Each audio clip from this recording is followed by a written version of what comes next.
আসসালামু আলাইকুম সুপ্রিয় ভিউয়ার্স, দেখুন তেল পাম্পের সামনে অন্তত প্রায় 1 কিলোমিটার তেল নেওয়ার জন্য লম্বা লাইন পড়ে গিয়েছে।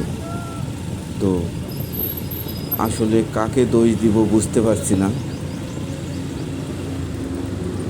তেল নিয়ে হয়তোবা অনেকেই ট্যাঙ্কি ভর্তি করে তেল নিয়ে এটা বাসায় যে আবার আনলোড করে পরের দিন আবার আসছে তেল নিবে।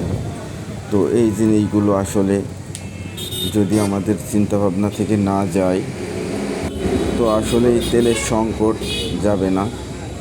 তো আমরা যারা তেল নিতে যাই অবশ্যই তেল যার যতটুকু প্রয়োজন ততটুকুই নেবেন, বেশি কেউ নেবেন না।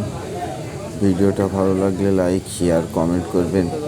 গ্যারেজ বয় পেজের সঙ্গেই থাকবেন, এরকম আরও সুন্দর সুন্দর ভিডিও পাবেন। দেখুন তেল পাম্পে হাওয়া ঢুকে গেছে তেল দিতে দিতে, তো পরের দিন আবার তেল দেওয়ার সময় হাওয়া বের করতেছে, সেই ভিডিও দেখালাম, একটু লম্বা লাইন দেখালাম।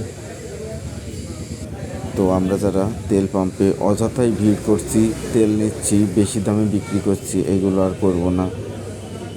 তো এই বলেই আমি বিদায় নেব। সবাই ভালো থাকবেন। আল্লাহ হাফেজ।